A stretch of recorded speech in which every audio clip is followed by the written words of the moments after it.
bueno, la ventaja de ir a un país comunitario es que no necesitamos visada, pero tema de ropa y todo lo que necesitamos, ¿ya lo tenemos? Sí, sí, lo tenemos todo listo porque sabes que además Suecia es un país donde, bueno, la temperatura, Sí. las condiciones climáticas son un tanto extremas, por lo tanto es necesario ir bien equipado porque es la única forma de poder garantizar que nuestra cacería va a ser una cacería con éxito. Bien, bien, bien.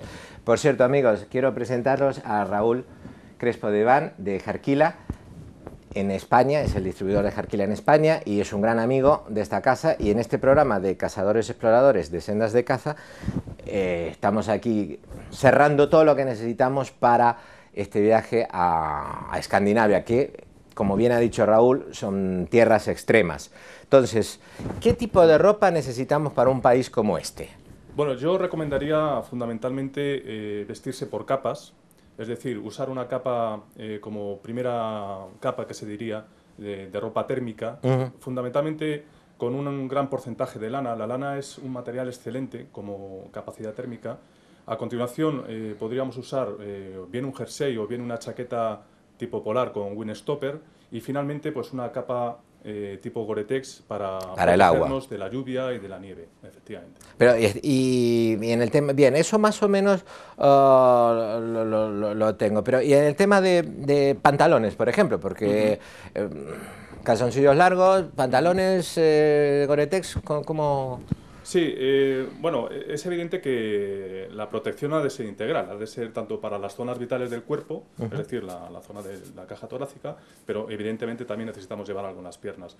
Yo creo que la combinación de una buena primera capa con una, por ejemplo, una ropa térmica en lana y una prenda en Gore-Tex de cualquier tipo, en principio debería ser suficiente con esto. Y además esto nos va a permitir pues tener un buen confort de transpiración y comodidad, con lo cual con eso sería suficiente.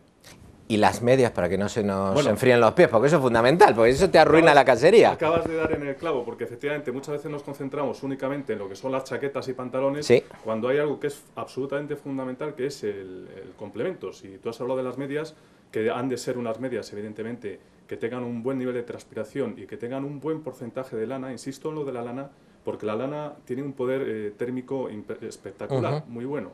Por lo tanto, una buena combinación de unas medias altas con un buen porcentaje de lana. No olvidar también llevar unos guantes. Sí, fundamental. Por ejemplo, yo, fíjate, para esta vez voy a llevar dos tipos de guantes. Llevo unos guantes de windstopper finitos que uso en la mano derecha. Ajá. Y lo que hago es que me coloco la mano, cuando estoy En en el posición de espera, en el bolsillo Napoleón. Cuando tengo que tirar, saco la mano y tengo mi guante que me protege del frío ese inmediato. Sin embargo, a la izquierda uso un guante de Gore-Tex. ¿Por qué? Pues porque en la mano izquierda estoy sujetando el arma. Claro. Y aquí es donde recibo Más, todo. claro, más expuesta está. Efectivamente. Claro, claro, claro. Bueno, y sombrero, necesitamos. Pero sombrero... Sombrero, pues si no se nos enfrían las ideas, Se nos enfrían las ideas y se nos enfría... Sí, y los que tenemos poco pelo ni te cuento. Sí, es muy importante. La verdad es que yo creo que tú tienes bastante claro cómo se debería ir equipado a una cacería. Pero coméntanoslo porque seguro que hay algún amigo, algún televidente que no lo tiene muy claro, y es mejor en esto ser reiterativo. Bien, aquí en el tema de sombreros hay gran cantidad de posibilidades. Por ejemplo, para un cazador que use protección auditiva, lo cual también es algo recomendable.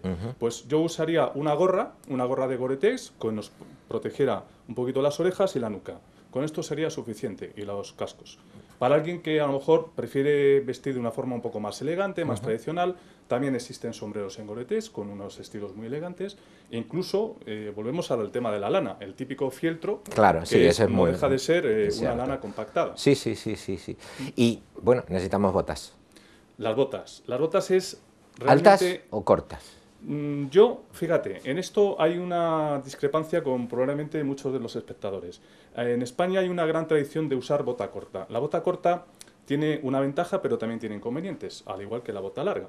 La bota larga es, por contra, respecto a la bota corta, evidentemente, algo que nos protege más, nos ayuda a caminar mejor, nos da más estabilidad y nos da mayor confort térmico, evidentemente, cuando es, como en este caso, algo totalmente necesario. Sí. Por lo tanto, una bota de caña media-alta, por supuesto, Gore-Tex. Gore-Tex, fundamental. Hoy en día, además, contamos con unas patentes nuevas de Gore-Tex que tienen un confort térmico extralimitado, más por encima de los 0 grados bajo cero.